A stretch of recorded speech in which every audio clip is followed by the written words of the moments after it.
Hello students, આજે આપણે બીબીએનું new chapter new subject start કરીએ છીએ. તો છે એકચ્યુઅલી સબ્જેક્ટ છે IT tool for the businesses. બીબીએની અંદર આઈટી બેઝ જે સબ્જેક્ટ છે આપણે સ્ટાર્ટ કરવાના છે, IT tool for the businesses. Actually એને ટોટલ 4 ચેપ્ટર આપેલા છે, એમાંથી જે 4th ચેપ્ટર છે એ પ્રેક્ટિકલ છે. તો આપણે પ્રેક્ટિકલી મેઇનલી 3 ચેપ્ટર્સ છે એ જોવાના, ચેપ્ટર 1, 2 અને 3. એકદમ બેઝિક લેવલના ચેપ્ટર્સ છે. આખો જે સિલેબસ છે એનો જે મેઇન હાર્ટ છે, જો કે મેઇન ટોપિક છે એ ટોપિક છે ડેટાબેઝ. તો છે સ્ટાર્ટ કરીએ ચેપ્ટર નંબર 1 થી. ઓકે, છે ચેપ્ટર નંબર 1. ચેપ્ટર નંબર 1 નું નામ છે ડેટાબેઝ એન્ડ ઇટ્સ ઓબ્જેક્ટ. મતલબ કે ડેટાબેઝનો મતલબ શું છે અને ડેટાબેઝની અંદર કયા કયા પ્રકારના ઓબ્જેક્ટ આની અંદર કવર થાય છે. તો છે બેઝિકલી સાવ બેઝિક અન્ડરસ્ટેન્ડિંગ આપણે લેવાની છે ડેટાબેઝની. તો બધાથી પહેલાં સ્ટાર્ટ કરીએ ડેટાબેઝનો મતલબ શું છે. તો છે ઇનિશિયલ લેવલ ડેટાબેઝનો meaning a collection of the related table with the data called database. તો બેઝિકલી ડેટાબેઝ શું છે? Database is nothing but a collection of data. તો કે જ્યારે તમે કમ્પ્યુટરની અંદર ડેટાનું કલેક્શન કરો, ડેટાને એક જગ્યાએ પ્લેસ કરો, તો એને શું કહેવાય? ડેટાબેઝ. પણ આ કોઈ રેન્ડમ કલેક્શન નથી. રેન્ડમ કલેક્શન મતલબ કે મનમાં આવી રીતે ગમે તે ડેટા સ્ટોર નહીં કરી દેવાનું, પણ અહીંયા બધા ડેટાને એક પ્રોપર સ્ટ્રક્ચર વેથી જો તમે ગોઠવતા જાઓ, અરેન્જ કરતા જાઓ, જેનાથી તમે ફ્યુચરમાં જ્યારે બી જરૂર પડે ત્યારે ડેટાને યુઝ કરી શકો, તો એને શું કહેવાય? ડેટાબેઝ. અહીંયા મોસ્ટલી અલગ અલગ ટાઈપના ડેટાબેઝ હોય છે, પણ આપણે જે ડેટાબેઝની વાત કરીએ છીએ ને એની અંદર શું કરવામાં આવે છે, તો એ તમારા બધા જ ડેટાને in the form of the ટેબલના ફોર્મેટ અંદર સ્ટોર કરવાના. હવે છે એકચ્યુઅલી આમ વિઝ્યુલાઇઝ કરવાની ટ્રાય કરીએ કે ડેટાબેઝ કેવું દેખાય. તો છે પ્રેક્ટિકલી ડેટાબેઝ એક સિમ્પલ ટેબ્યુલર સ્ટ્રક્ચર છે, જ્યાં એક કરતાં વધારે ટેબલ એકબીજા સાથે ઇન્ટરકનેક્ટ થઈને વર્ક કરતા હોય. ચલો, તો ડેટાબેઝ શું છે? તો એક સિમ્પલ ટેબ્યુલર સ્ટ્રક્ચર કે જ્યાં એક કરતાં વધારે ટેબલ હોય કે જે એકબીજા સાથે એકબીજા સાથે કનેક્ટ થઈને વર્ક કરતા હોય. ચલો ક્લિયર. તો basically a collection of the table with the data, it's called the database. Next, it is an integrated collection of the logically related record, the form of the table that offer an organized mechanism for the storing, managing and the retrieving the information. તો actually database શું છે? તો કે database એક logically related record. Logically related record મતલબ કે માની ચાલો કે હું એક વાત કરું કે સે for example student database management system છે, ફોર એક્ઝામ્પલ સ્ટુડન્ટ ડેટાબેઝ. તો સ્ટુડન્ટ ડેટાબેઝમાં શું હોય? તો કે બધા સ્ટુડન્ટના ડેટા હોય. તો કે ડેટાબેઝ શું છે? Logically related. જે ટાઈપનો ડેટાબેઝ એ ટાઈપનો ડેટા અંદર હોય. સે ફોર એક્ઝામ્પલ હું વાત કરું કે ક્લાયન્ટ ડેટાબેઝ, તો એમાં બધો કેનો ડેટા હશે? ક્લાયન્ટનો. સે ફોર એક્ઝામ્પલ હું વાત કરું કે સપ્લાયર ડેટાબેઝ, તો એમાં કેનો ડેટા હશે? સપ્લાયર. તો લોજિકલી રિલેટેડ બધા જ ડેટા એકબીજા સાથે કોઈને કોઈ રિલેશનથી કનેક્ટેડ હશે. મેઇન પર્પઝ શું છે? To store the data. પહેલાં તો ડેટાને પ્રોપરલી સ્ટોર કરવાનો કે જેનાથી ફ્યુચરમાં આપણે યુઝ કરી શકીએ. Second, manage the data. Manage data મતલબ કે રિક્વાયરમેન્ટ પ્રમાણે ડેટાને મેન્યુપ્લેટ કરવાનો, મોડિફાય કરવાનો. મેન્યુપ્લેટ મતલબ કે સેવ ફોર એક્ઝામ્પલ આજે કસ્ટમરે એક નંબર આપ્યો, 2 દિવસ પછી કસ્ટમર આવીને એવું કહે કે મારો નંબર ચેન્જ થઈ ગયો છે, તો તમે ડેટાને મેન્યુપ્લેટ કરી શકો, મોડિફાય કરી શકો. તો ડેટાને સ્ટોર કરવાનો, ડેટાને મેનેજ કરવાનો. And retrieving the information. Retrieve મતલબ કે ટુ જનરેટ અ રિપોર્ટ. તમે જ્યારે બી કોઈ ડેટાબેઝમાંથી રિપોર્ટ જનરેટ કરો શું કહેવાય? રિટ્રાઈવર. રિટ્રાઈવ મતલબ કે ફરી એકવાર ડેટાને જનરેટ કરો. તો ડેટાબેઝના મેઇન 3 કામ છે: ડેટા સ્ટોર કરવું, ડેટાને મેનેજ કરવું અને ડેટાનું retriever. Next, database is an organized way of the storing the data and the record keeping in a computer. The main purpose શું છે? To store the data. Database practically main work શું કરે છે? To store the data and record keeping the computer. Record keeping મતલબ કે બધા જ ડેટાને પ્રોપરલી ઓર્ગેનાઇઝ વેથી અરેન્જ કરવાનું.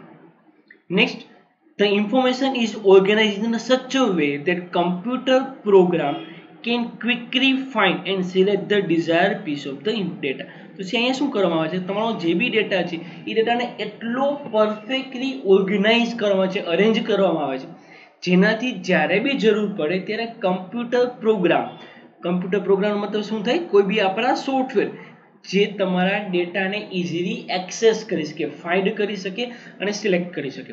ચલો કે ઇવન ઇફ તમે સમજો કે સે ફોર એક્ઝામ્પલ કોઈ સ્કૂલ હોય તો સ્કૂલની અંદર કેટલા બધા સ્ટુડન્ટ્સ હોય, કેટલી બધી ફેકલ્ટીઝ હોય, કેવી મોટી ટીમ હોય, તો આ બધો જ ડેટા ક્યાંક સ્ટોર કરવામાં આવે કે જેનાથી સ્કૂલ મેનેજમેન્ટ સોફ્ટવેર છે એમ લાગે કે ભાઈ 100 ક્લાસના કોઈ XYZ સ્ટુડન્ટનો નંબર જોઈએ તો તમે જેવું સર્ચ કરો ને ઇમિડિયેટલી તમને નંબર સર્ચ કરીને દઈ શકે. તો ડેટાને એટલો પરફેક્ટલી ઓર્ગેનાઇઝ કરો કે જેનાથી data finding, that is searching and selecting એકદમ તમારા માટે ઇઝી થઈ જાય. Next, a personal telephone directory and the address book are the example of the simple database. તો છે તમારી જે ટેલિફોન ડાયરેક્ટરી છે, ઇવન તમારા મોબાઈલ ફોનની અંદર જે ફોન બુક છે કે જેમાં તમારા બધા ફ્રેન્ડ્સ, ફેમિલીના બધાના કોન્ટેક્ટ નંબરને સ્ટોર કરવામાં આવ્યા છે, તો એકચ્યુઅલી ફોન બુક પણ શું છે કે એનું એક્ઝામ્પલ છે, ડેટાબેઝનું એક્ઝામ્પલ છે. હવે ડેટાબેઝ યુઝ કરવાના એડવાન્ટેજીસ, બેનિફિટ્સ ક્યાં ક્યાં છે? તો એડવાન્ટેજની વાત કરીએ તો છે ડેટાબેઝના advantage, first the organise way of storing the information. તો બધાથી પહેલો એડવાન્ટેજ શું છે? તમારા ડેટાને એકદમ પરફેક્ટલી ઓર્ગેનાઇઝ, એકદમ વ્યવસ્થિત મેનરની અંદર ગોઠવી આપે છે. Next, quick and effective retrieval. Retrieve મતલબ કે retrieve means get back the data from the database to generate the report. તો ડેટાબેઝ તમને શું હેલ્પ કરે છે? To generate the effective report. એકદમ સારા રિપોર્ટ બનાવવા માટે ડેટાબેઝ તમને ડેટા પ્રોવાઈડ કરીએ. તો જેટલો પરફેક્ટલી ઓર્ગેનાઇઝ ડેટા હશે ને એટલા બેટર રિપોર્ટ સમયથી જનરેટ કરી શકે. નેક્સ્ટ કે છે રિડ્યુસ ધ ડેટા ઇનકન્સિસ્ટન્સી. ઇનકન્સિસ્ટન્સી મતલબ કે મિસમેચ. તો અહીંયા ડેટાબેઝ મેનેજમેન્ટ શું કરે તો કે ડેટા ઇનકન્સિસ્ટન્સીને મિનિમાઇઝ કરે. ઇનકન્સિસ્ટન્સી મીન્સ મિસમેચ. સે ફોર એક્ઝામ્પલ, 5 જગ્યાએ તમે અલગ અલગ જગ્યાએ સ્ટુડન્ટનો ડેટા સ્ટોર કર્યો છે અને કોઈ સ્ટુડન્ટ આવીને એવું કહે કે મારો નંબર ચેન્જ થઈ ગયો છે, તો તમારે શું કરવું પડે? 5 અલગ અલગ જગ્યાએ જઈને નંબરને અપડેટ કરવા જવું પડે. પણ આમાં એવું થઈ શકે કે બાય મિસ્ટેક તમે એક જગ્યાએ નંબર અપડેટ કરતા ભૂલી જાઓ, તો હવે આગળ જઈને તમારી પાસે સ્ટુડન્ટના 2 નંબર હશે, એક જૂનો નંબર, એક નવો નંબર, જે તમને કોઈ દિવસ ખબર નહીં પડે કે એમાંથી સાચો નંબર કયો છે. ચલો સમજ. આને શું કહેવાય? ઇનકન્સિસ્ટન્સી, મિસમેચ ઓફ ધ ડેટા. જ્યારે DBMS ડેટાબેઝ મેનેજમેન્ટ સિસ્ટમ શું કરે? ડેટાબેઝ શું કરે તો કે ડેટાબેઝમાં તમે કોઈ બી એક જગ્યાએ નંબર અપડેટ કરો ને એટલે ઓટોમેટિકલી નંબર બાકી બધી જ જગ્યાએ શું થવા માંડે? અપડેટ થવા માંડે. ચલો ક્લિયર. તો આને શું કહેવાય? ડેટા ઇનકન્સિસ્ટન્સી, મિસમેચ ઓફ ડેટાને મિનિમાઇઝ કરે. નેક્સ્ટ કે છે ઇઝી મેનિપ્યુલેશન. ઇઝી મેનિપ્યુલેશન મતલબ કે ઇઝી અપડેટ. તમે તમારા ડેટાને ઇઝીલી અપડેટ કરી શકો. તો ઓલરેડી મેં તમને એક્ઝામ્પલ આપી દીધું કે કોઈ એક જગ્યાએ નંબર ચેન્જ થાય એટલે ઓટોમેટિકલી તમારે શું કરવાનું? કોઈ બી એક જગ્યાએ નંબર ચેન્જ કરો એટલે ઇફેક્ટિવલી ડેટાબેઝ શું કરે? બાકી બધી જ જગ્યાએ, સે ફોર એક્ઝામ્પલ 10 જગ્યાએનો નંબર યુઝ થાય છે તો બધી જગ્યાએ નંબર એની જાતે શું કરી દેશે? અપડેટ કરી દેશે, ચેન્જ કરી દેશે. Next, reduce the data redundancy. Redundancy મતલબ કે ડુપ્લિકેટ. ડેટા રિડન્ડન્સીનો મતલબ શું થાય? Data duplicate. તો કે જેટલો બી ડુપ્લિકેસી ઓફ ડેટા છે, જેટલો ડેટા ડુપ્લિકેટ છે, એકને એક ડેટા અલગ અલગ જગ્યાએ સ્ટોર થયેલો છે, તો આને શું કરી? મિનિમાઇઝ કરે છે. ઘણી વખત તમે આવું બી જોયું છે, તમે તમારા મોબાઈલ ફોનની અંદર જુઓ ને તો એક જ કોન્ટેક્ટ નંબર કેટલી બધી વખત પડ્યા હોય, એક જ ફોટોસ કેટલી વખત હોય, તમારા કમ્પ્યુટરની અંદર બી એકને એક ડેટા કેટલી બધી વખત હોય. હવે આનાથી પ્રોબ્લેમ શું થાય? તમે કોઈ ડેટા સર્ચ કરો તો એકને એક ડેટા આટલી બધી વખત દેખાય તો આપણને કન્ફ્યુઝન થવા માંડે કે એમાંથી આપણા માટે સાચો ડેટા કયો છે. તો DBMS શું કરે? Reduce the data redundancy, data ડુપ્લિકેશનને મિનિમાઇઝ કરે. એટલે તમે કોઈ એક જગ્યાએ ડેટા સ્ટોર કરી દો, ઓટોમેટિક બધી જગ્યાએ યુઝ થવા દે, તો ડેટાને અલગ અલગ જગ્યાએ ડુપ્લિકેટ ડેટા મેન્ટેન કરવાની જરૂર ન પડે. નેક્સ્ટ કે છે easy sharing of the data. તમે તમારા ફ્રેન્ડ્સ સાથે, બીજા કોઈ વ્યક્તિ સાથે ડેટાને ઇઝીલી શેર કરી શકો, કે એક સાથે એક કરતાં વધુ લોકો ડેટાને એક્સેસ કરી શકે. નેક્સ્ટ કે છે ઇમ્પ્રુવ ડેટા સિક્યુરિટી. તમારી ડેટાની સિક્યુરિટી પ્રોવાઈડ કરે, મતલબ કે પાસવર્ડ પ્રોટેક્શન છે, સે ફોર એક્ઝામ્પલ પિન છે, કે કોઈ બાયોમેટ્રિક સિક્યુરિટી છે, ઇન્ક્રિપ્શન છે, તો એકદમ સ્ટ્રોંગ સિક્યુરિટી પ્રોવાઈડ કરે કે જેનાથી તમારો ડેટા લીક થવાના કે કોઈ અનઓથોરાઇઝ પર્સન છે ડેટાને એક્સેસ ન કરી શકે, તો એકદમ સ્ટ્રોંગ સિક્યુરિટી પ્રોવાઈડ કરે.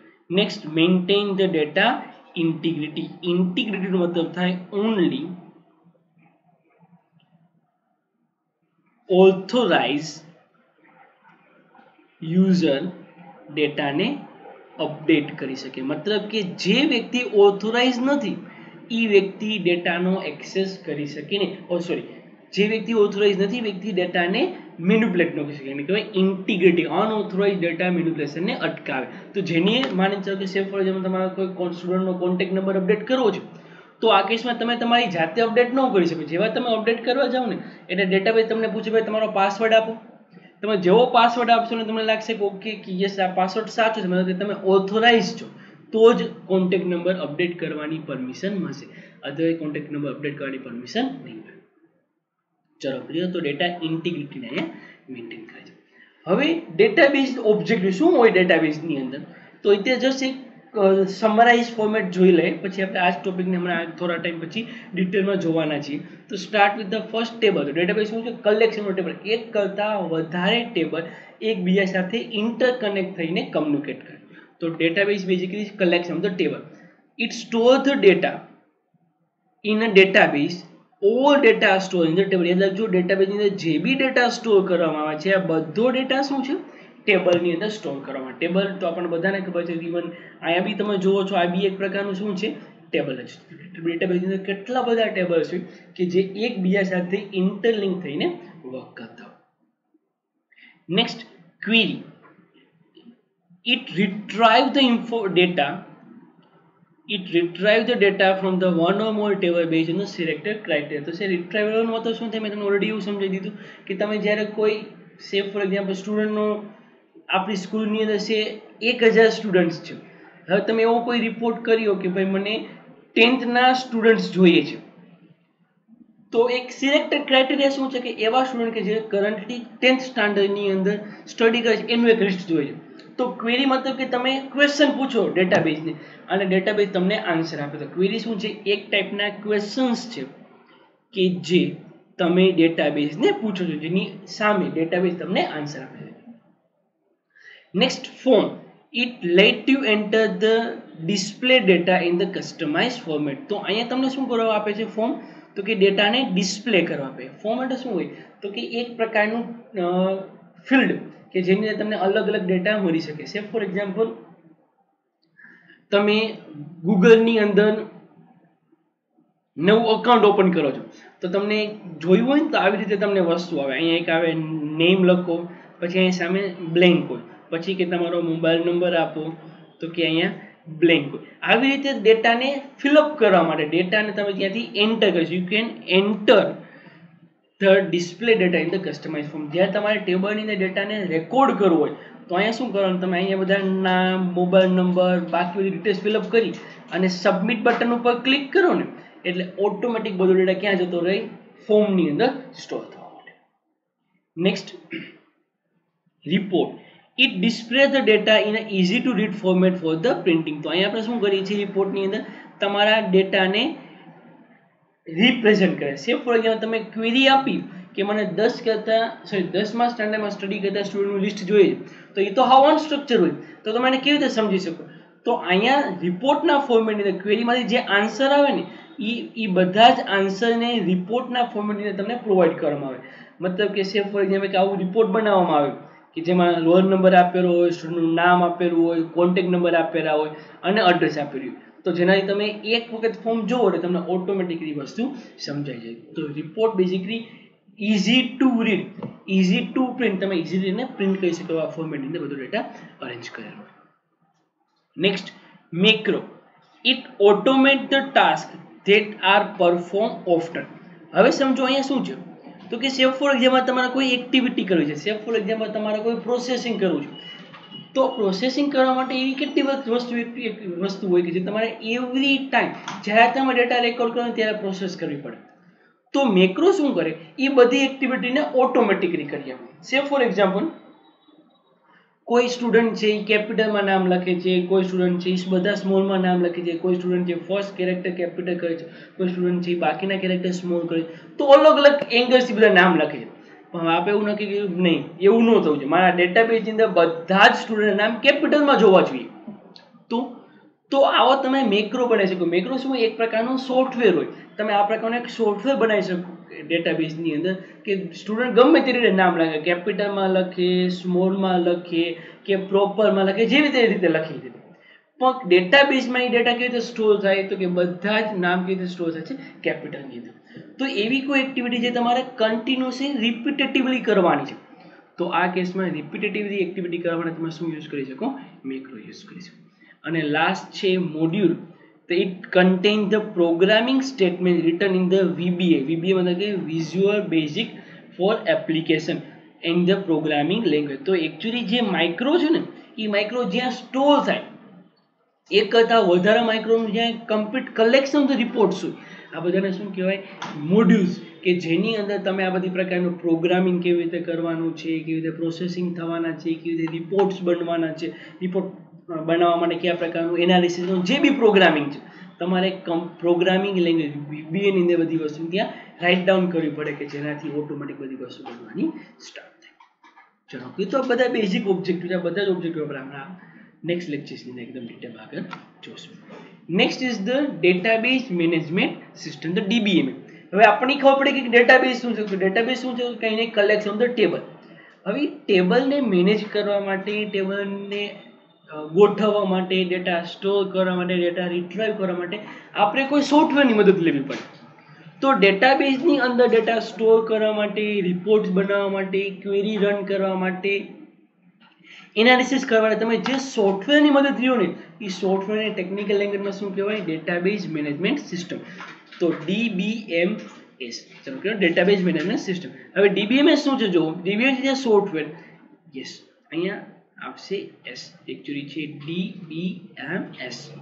તો DBMS શું છે? તો કે database management system is a software that facilitate the user to design and manipulate the data. તો આપણે ડેટાબેઝને ડિઝાઇન કરવા માટે અને ડેટાબેઝને મેનિપ્યુલેટ મતલબ કે ચેન્જીસ કરવા માટે જે સોફ્ટવેરની મદદ લઈએ છીએ, એ સોફ્ટવેરને શું કહેવાય? Database management system. It is a set of the computer program that control the creation, maintenance and the use of the database. મતલબ કે ડેટાબેઝ બનાવો, મેન્ટેન કરો, મેનેજ કરો, અને પછી એનો યુઝ કરો, કે એના પરથી રિપોર્ટ બનાવવા. આ બધી વસ્તુ માટે તમને જે હેલ્પ કરે એને શું કહેવાય? DBMS, database management system. Next, use this software we can store, manage and retrieve information. But obvious છે. એકચ્યુઅલી DBMS શું છે? તો કે કંઈ નથી, એક પ્રકારનું ડેટાબેઝને રન કરવા માટેનો સોફ્ટવેર છે. તો જે વસ્તુ ડેટાબેઝ કરે છે, એ જ વસ્તુ DBMS બી કરશે. Once the data is stored in the database code, it can be modified. Yes, તમે ડેટાને સ્ટોર બી કરી શકશો અને ડેટાને મોડિફાઈ મતલબ કે ડેટાને આપણે એડિટ એટલે ચેન્જ કરી શકીએ, રિક્વાયરમેન્ટ પ્રમાણે અપડેટ કરી શકીએ છીએ. કોન્ટેક્ટ નંબર ચેન્જ થાય, એડ્રેસ ચેન્જ થાય, નામમાં કરેક્શન જે બી હોય, આપણે બધી વસ્તુને પ્રોપરલી કરી શકીએ. Next, database management involve the creating, modifying, deleting and adding the data. Creating મતલબ કે ડેટા ક્રિએટ કરો, ડેટા મોડિફાઈ મતલબ કે અપડેટ કરો, ડિલીટ આપણને ખબર છે ડિલીટ મતલબ કે રિમૂવ કરવો, અને એડિંગ એની અંદર કંઈ પાછળથી કંઈ નવો ડેટા એડ કરવાનો છે, નવો ડેટા એડ કરવો. ચલો ક્લિયર. તો આ બધી વસ્તુ આપણને કોણ હેલ્પ કરશે? Database management system. ઓકે, હવે ડેટાબેઝનું એ સ્ટ્રક્ચર જોઈ લે કે ડેટાબેઝ મેનેજમેન્ટ સિસ્ટમમાં શું હોય. તો કે આપણને બધાને ખબર છે ડેટાબેઝ મેનેજમેન્ટ સિસ્ટમ એટલે શું? તો કે કંઈ નહીં, ટેબલ્સ. તો ડેટાબેઝ મેનેજમેન્ટ સિસ્ટમમાં એક કરતાં વધારે ટેબલ્સ છે. જોઈ લખ્યું છે, database is a organise collection of the related information store in a file. તો કે એક કરતાં વધારે ફાઇલની અંદર ડેટા સ્ટોર કરવાને શું કહેવાય? ડેટાબેઝ. ફાઇલ એટલે શું? તો કે ટેબલ. આપણને બધાને ખબર છે. ફોર સ્ટુડન્ટનું નામ લઈએ તો સ્ટુડન્ટનો રોલ નંબર, નામ, ડેટ ઓફ બર્થ અને સિટી, આખી ડિટેલ લિસ્ટ આપે એક ટેબલ. તો file or the table is a collection of the related record. Related રેકોર્ડનો મતલબ શું છે? તો કે આ ટેબલ માની ચાલો કે ટેબલ છે સ્ટુડન્ટ ડેટા ટેબલ. તો અહીંયા બધો જ ડેટા કેના ઉપર સ્ટોર થયેલો છે? સ્ટુડન્ટનો. Next, record. રેકોર્ડ એટલે શું? તો કે એક રોલ નંબર, આખી લાઈન આવે ને, એક રો, એક રોની અંદર જે બી વસ્તુ હોય છે બધું કેમાં કવર થાય? રેકોર્ડની અંદર. Collection of the file make one record. Record display all information about the single entry. તો એક ઇન્ફોર્મેશનનું બધો ડેટા જ્યાં સ્ટોર થાય એને શું કહેવાય? રેકોર્ડ. અને રેકોર્ડની અંદર છે ફોર એક્ઝામ્પલ રોલ નંબર આવે, નામ આવે, ડેટ ઓફ બર્થ આવે અને સિટી આવે. તો બધાને શું કહેવાય? ફિલ્ડ. ચલો કે તો ફિલ્ડ એક કોલમ ને શું કહેશું આપણે? ફિલ્ડ કહેશું. ચલો કે તો that's it for the current lectures. બાકીનું જે બી ટોપિક છે આપણે નેક્સ્ટ લેક્ચર્સની અંદર જોઈશું. Thank you.